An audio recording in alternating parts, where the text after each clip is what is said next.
Michael Kitces, imagine finding you here. David Carl Richards III, That's right. DCR3. I still, every time I want to say DCF, but you are not a I discount know. cash flow machine. I You know. are Yeah, I'm David definitely Carl not. I mean, Richards I III. deserve to be discounted, but it's not a cash flow. Um, so I have a question for you that seems to be coming up a lot lately. And in fact, I've Okay. been surprised by how often it's coming up Okay.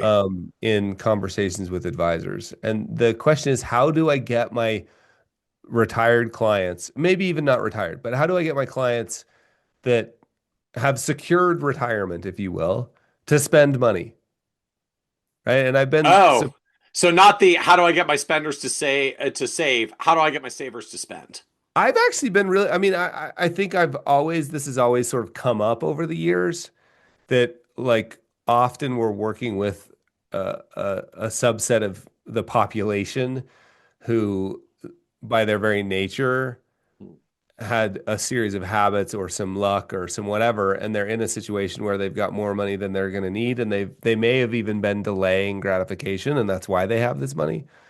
And now it's time to stop delaying.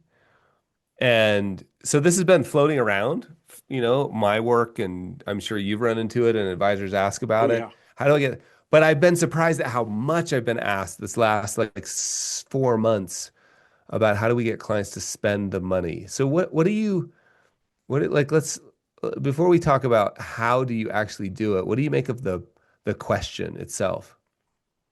I've certainly agree with the question. I mean, I've lived with the question. Yeah, you know, there are clients at the margin who tend to spend a little more than they should or above their means, and we help them learn how to live within their means and save money. And if we work with them long enough, they accumulate some dollars for retirement, and it's great and awesome, and we can pat ourselves in the back for having shaped the client's path.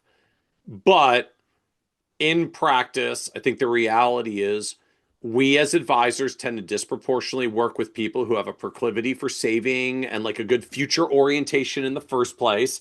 That's how they accumulate enough dollars and wealth that they can like qualify to hit our radar screen in the first place, as more and more of us have fee minimums and asset minimums and the like.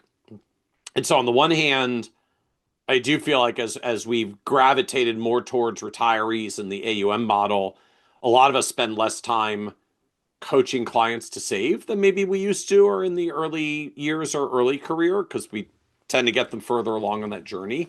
And yeah, in the same manner that it's really hard to get the spenders to save, it struck me as I started working with more retired clients how hard it was to get the savers to spend. Right? Just Yeah. for some, they're so just like proud of the saving. It's like it's their identity. I'm frugal Right. Bob. And Right. I've been successful because I'm frugal. And it's like, Bob, but you already won capitalism. And like you have a lot of money and you can pay for all of your goals and all the things you want to do, and your money is still going up and to the right. Why don't you enjoy some of this? And he's like, but I'm frugal Bob. Like I don't spend on Right. those things. Right. Uh so yes, I have definitely felt this and watched this play out over the years. I mean, I can think of one client that his name wasn't Bob, but like, yeah, like he was frugal Bob, frugal something else. Like he was frugal Bob, and like just he could not mentally adjust to the idea of spending more in retirement because the fact that he was not a big spender was like a point of pride and identity in his life. Yeah. Yeah. And so, like, my whole family knows me as Frugal Bob. Like, I'm the frugal. I can't take the fancy vacations now. Like, I'm the frugal one. They all know I'm the frugal one. Like, I can't. Or he's like, I can't do that. It's like, Bob, what are you being frugal for now? Like, you're just gonna die with more money, dude. Right. And Right. he couldn't get around that. It like truly, I found this. It was so ingrained in his identity for that phenomenon. And I mean, he was an extreme version, but I can think of a number of clients over the years that could never dream of spending more than the account was growing in a similar version of the same manner. Like I've made it go up and to the right all my life. I can't spend so much that it would go down. I'm like, yeah, but you're 74 years old. Like if it goes down a point or two, you're not running out. Like you're not living to be 150 years old. You're not going to run out. But they couldn't bear any scenario where the account didn't keep growing, even though they did not literally need it to grow in any version of an actual financial planning scenario. And I'm assuming from these are not folks that had legacy goals, inheritance goals. I want to leave like a certain big old nest egg for kids. Like people who genuinely have a I'm still trying to save because there are other goals after I'm gone. Like that's a different crowd. Yeah. Like Frugal Bob wasn't saving the money for anything. He just couldn't stop being frugal. Yeah. No, I love that. And right, the very I think like okay, let's pretend like so first of all, it's okay for people to never spend, right? Like if that I always like to say, we should keep our values off other people's plans. So if that's what's important, and I can think of two clients that I love that, they would collect the glass bottles and return them to the store, and I didn't even know that was still a thing. And I told them, I'm like, you don't have to do that anymore. And they're like, we like doing it. Yeah. Oh, that's a different thing. So what I would love to talk about a little bit is so first of all, we should decide it's okay if people don't want to spend the money. Like we don't need to enforce, but let's pretend like we have the clients I'm getting asked the most about are the ones that are still sort of maybe complaining a little bit about things that they're putting off. Like I've always wanted Yes. to do that, or I really want to help the Oh kids. yeah, like I Frugal Bob would occasionally complain about like his car that was getting a little Okay, unreliable because okay, he was okay, driving that into the grounds. Like, Bob, buy a new car. yeah, exactly. Dude, So you how can do buy a we really nice one.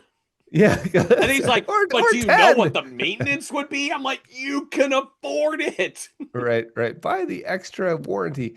You like the reason they got to this spot often is because they've been delaying gratification. And now let's pretend like we're at the point where it's time to stop delaying. How do we talk to them?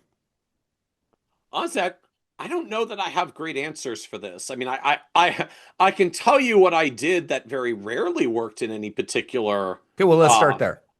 scenario. Like I proved to them with math spreadsheets and financial planning Perfect. projections that they Perfect. could afford it. And that's perfect. And I think that's still a very important part of the discussion. I mean, it pulls out the debater in me. Like, you think you Yeah. can't afford it? I Watch got this. this. Wait, let me roll up my sleeves and pull out me money. Let's show you how this is Right. really going to turn out. Like, look, you do the thing. You buy the new car and you still die with $9.7 million, and Right. you don't even have anyone to leave it to. Uh, Right. I mean, I know my Okay, own but you said that mentality and didn't work very proclivities. often. Like, I would start there. I did start there. Like, But you you said feel that like you didn't can't work very afford often. it. Can we show you that you can? And you said that didn't work very often. Why didn't it work very often? Why does that not, why is that maybe I, important but not necessary but not sufficient? yeah, like I don't regret doing that. I mean, I never really had a like I can't recall any bad client situations where people were like angry or Yeah. backlashed or Yeah. anything. I mean, it was just like we did that, and it was Yeah. like, yeah, but I still can't do it, right? I'm thinking of like Yeah. a widow client that I had, say Sally. Like Sally just had to see her account keep going up and to the right. It was compounding to more than she needed, and she already had more than enough to materially increase her standard of living, and it was going to be fine. But she couldn't do anything that would risk the account not growing, even when she had no particular reason for it to grow. And I don't even know if I ever really got to the source of what was going on with Sally, but I can remember a few kind of clients of that type. Like it just needed to grow, and it didn't feel good if it wasn't growing, and there wasn't a purpose for it. It just felt scary if it went down, and not scary if when it went up. So it just had to keep going up, even if there was no purpose for it. And then there was like Frugal Bob. I will say, like Frugal Bob was different. I at least got clear on what was going on with Frugal Bob, and I mean, it's what I commented earlier. Like Frugal Bob was so proud of being Frugal Bob and had spent 40 years in his family and friends circle being Frugal Bob that he couldn't not be Frugal Bob. Like he, Sure. Sure. my friends will freak out. Like my family will freak out if I actually like Right. buy the nicer plane tickets to go see them or get the upgraded room or like, oh my gosh, what my friends say if I showed up in a nicer car. I'm like, I don't know, good job for saving for 40 years. Way to go, man. It's like, right, just Yeah. it was an identity thing for him. And he Yeah. couldn't change that that was his identity because that was his identity. Like he was known as the frugal one that everyone looked up to because he had a safe, secure retirement because he'd been so frugal, and like just he couldn't get off that ride. Yeah.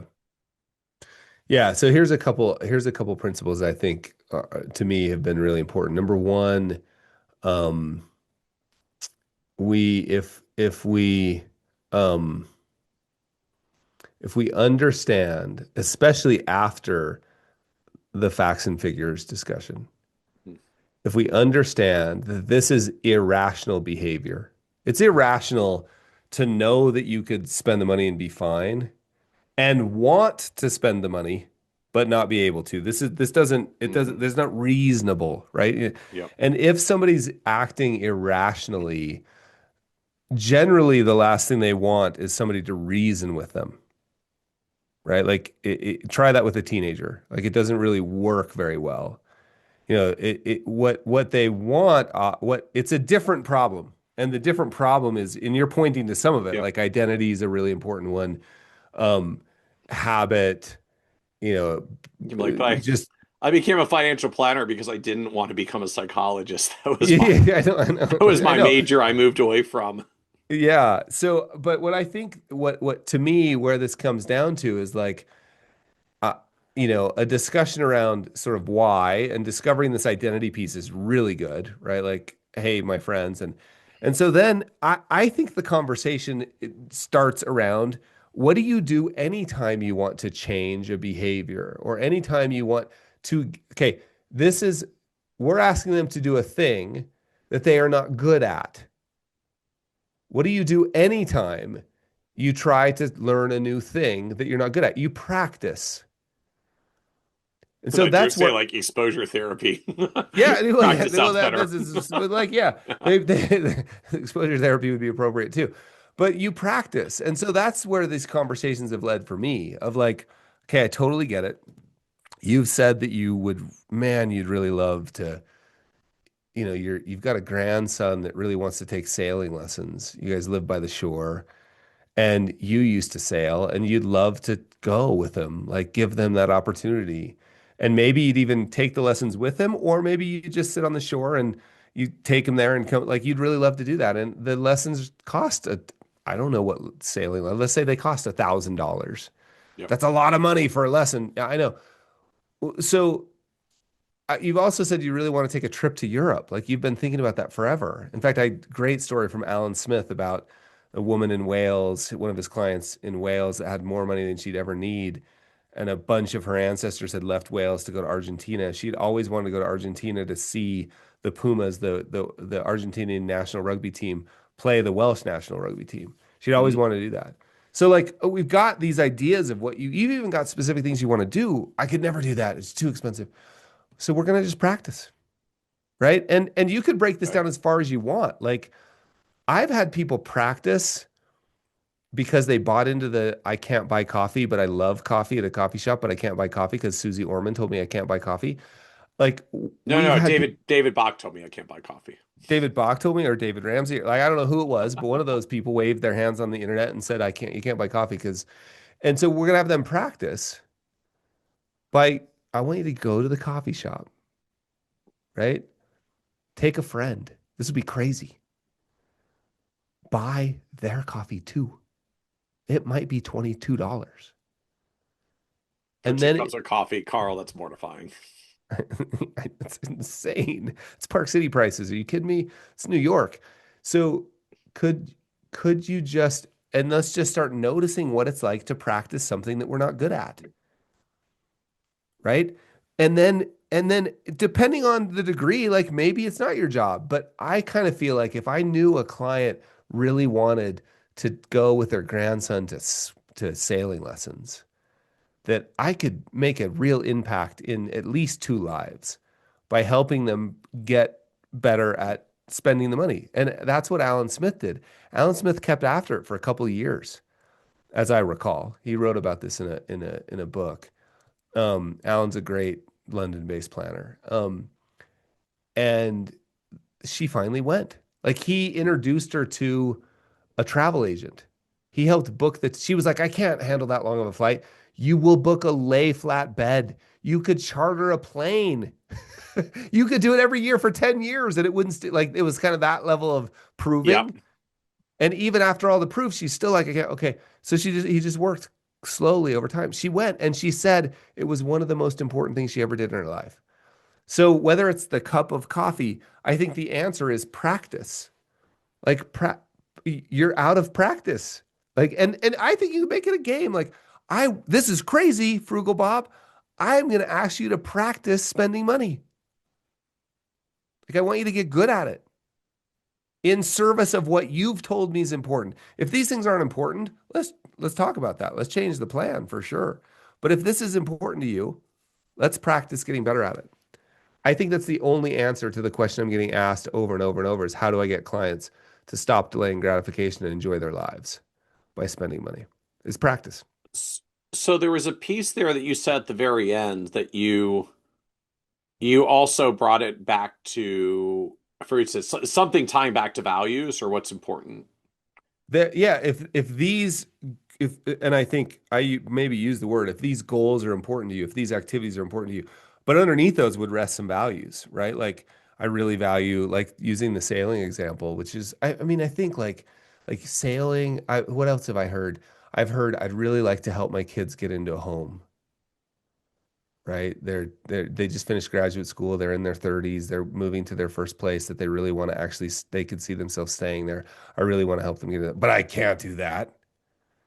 Like if So those you're things asking are like how are you getting those conversations though? I mean, is this you're asking like what's the purpose of this money? Hey Bob, we yeah, worked together for a I long time. Just you had great financial success. Like, what's the purpose of all this money at the end of the totally. I mean, day? that's back to like these are goals, right? Like you've said forever, your goals are to travel more. Right. Well, when did we get that? Well, somewhere early in the relationship, we have some statement of financial purpose along with some goals.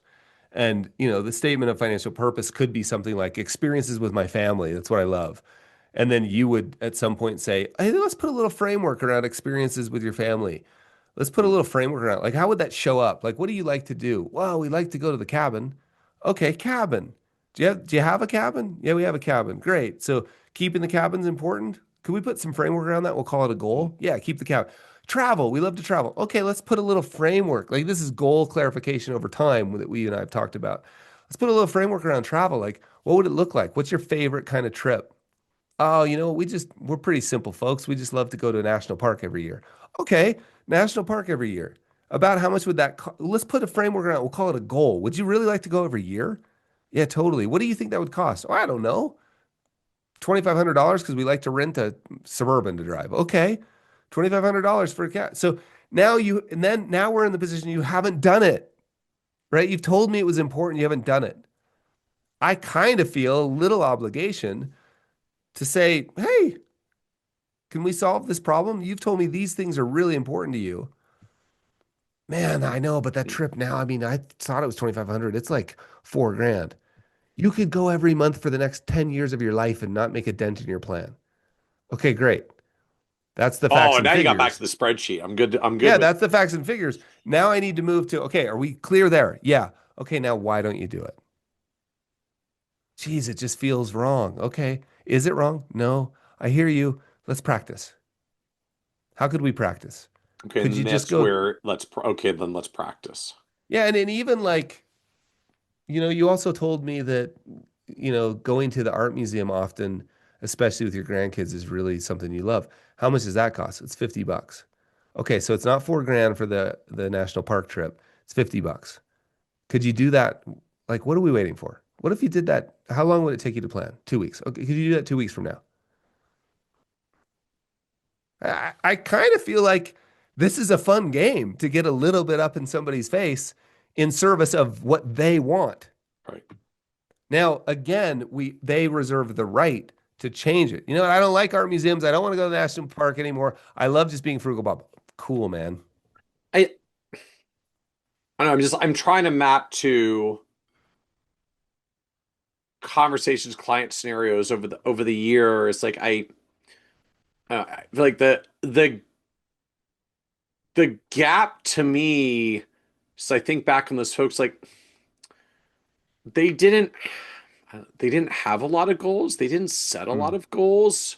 mm, mm, Maybe I wasn't as good then as I might be now about like trying to draw out some mm. goals further. It was like, yeah, what do you want to do? Like I wanna, save enough to afford a comfortable retirement. Like, well, cool, you definitely crushed that one.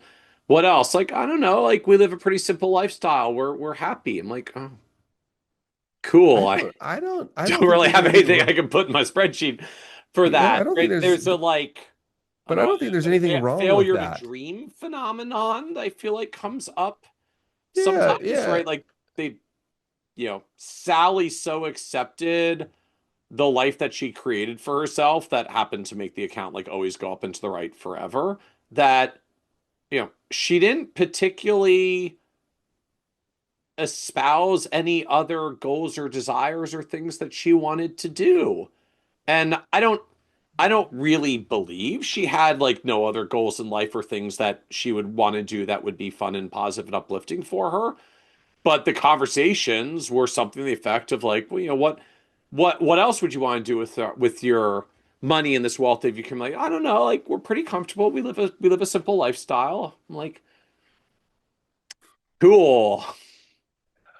Michael, I don't know that there's, okay, so I have two thoughts. One is, I don't know that there's anything wrong with that. Like I just, don't I don't know that there is, but I guess, deep down, I don't know that at least in retrospect, deep down, I don't know that I believe them.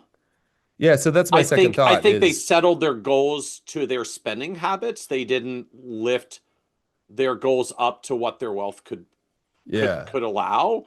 But I did like I didn't know how to get to that conversation, right? I would Yeah, get so, to tell me about your goals and what do you want to do with your money. Like, I don't know. We yeah, live a pretty simple fine, yeah. lifestyle and like we're good. And I'm like, well, R- cool. Totally. Well, I think people, so I think it's an and. I don't know that there's anything wrong with that. And how fun would it be to just like help this like dreaming process? And wasn't it Shlomo Nazi's work that like people do suffer from a lack of creativity around goals? So like I think some of these Mhm. conversations of like, hey, could we have just a quick conversation? Like, what like let's pretend like what like in a crazy dream, what would you do? Like if you had next week, like what would you do? What uh, and you could even have a list of some of those ideas. That was, I believe that's I got that idea from Shlomo. Was like, here's some of the things I've seen other clients. Are any of these important to you? Like could we subscribe give them a subscription to they'd mentioned, I kind of like antique cars, or like I've always wanted to fix one up. Yeah. And Tell me like, could more we give about them that. Like, what would you do? yeah, like if we could find any little opening of just like, tell me more of that. Like, have you ever been to like an antique car show? How interesting would it be if you did the little bit of research and were like, there's one like 2 hours away in a month. Hmm. What do you think? Like just because again, is this our job? I don't know, but I think it is. Like helping clients find, and Bain thinks it is. This is we're talking about self-actualization here. Right. Right. And so, like, a failure, you said the failure to dream, which I think is a great way of framing this, is like, how could we help them to dream a little bit and wake up one day and go, I didn't know this was even, I didn't even know I wanted this. And now you're right. Like, when I was 12, I loved guitars. I had one, right? Like, I used to want to, like, I want to learn to play the guitar again, but it's going to cost me some money to get like real instruction because I'm kind of old now. Yeah. If I did it, I'd like to get a really good guitar. But I've forgotten. It's been 40 years. Thank Mhm. you. I mean, how cool would that experience be? You helped me have a relationship with my daughter who's across the country, and we haven't had a relationship because I didn't think I could. I like to spend time. I don't like talking on the phone. What if you went once a quarter? What if you met somewhere in the middle and you paid for it? 10 years later, you helped me salvage a relationship with my daughter. Like, man, like that's to me, like that's the job. So, so I guess this once more as we come towards the end here, I guess just help us frame up again, because you have a gift for these words, right? I'm envisioning all these clients, right? Like, what you've accumulated all this wealth, like, whatever. Tell me about your goals. What do you want to do? We're fine. We live a simple life. We're Yeah. comfortable. Like, how do I get the next layer deep Yeah. with them to start getting to some of the things you're talking about? Yeah. Like, First of how would you all, open that conversation? yeah, of course, like deep empathy and congratulations on that spot first, right? Like, yeah, I get it. And I think as we reviewed 2 weeks ago or last month or last year or last quarter, like you guys are, I mean, man, if that was your goal, you've nailed it. I think the word you used was crushed it, right? You crushed that goal. It's not going to be a problem. And then I would almost do it exactly as I'm doing it right now. Like the feeling would be very impromptu, very curious. That's the nature I'd be trying. Not formal, but just sort of like, gosh, I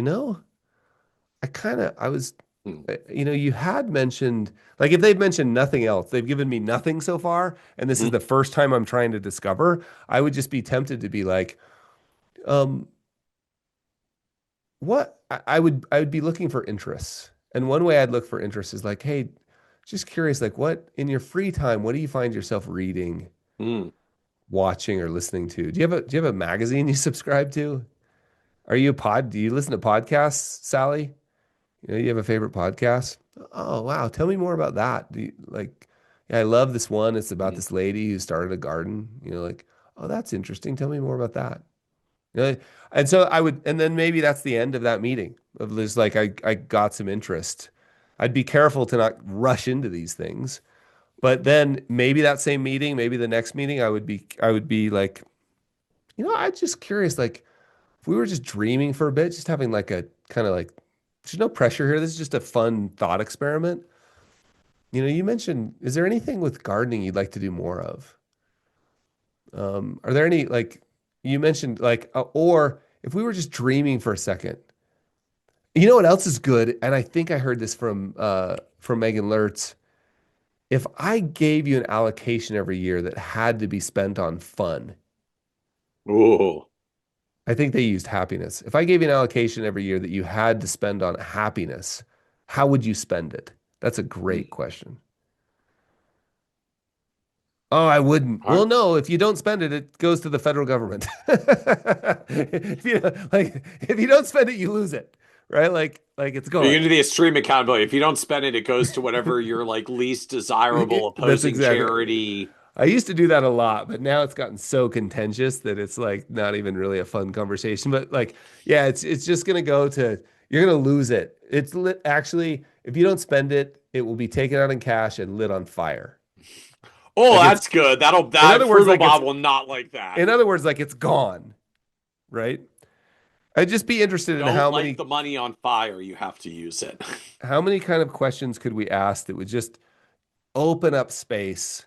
Can we change the default? So what we just did there was change the default. The default isn't Mhm. spend or save. The default is spend or it's gone. Right. Maybe that would give them the freedom to Interesting. explore a bit, right?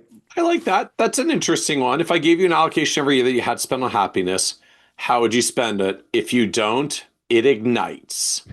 You will have to watch the money burn. Blows in the wind. It does something like what, but it's going to be gone. So I'd find some way to give people permission to dream. Okay. And maybe that's a book you send them. Maybe that's a podcast. Maybe that's, sending them 2 tickets to the boat show because they talked about how they would love to spend more time on the lake, Yeah. but they don't have a boat. I just, and that, man, how fun would that be in terms Yeah. of a job? Very cool. Okay, Michael, Very that was cool. super fun. Thanks. Awesome. Thank you, Carl. Okay, cheers.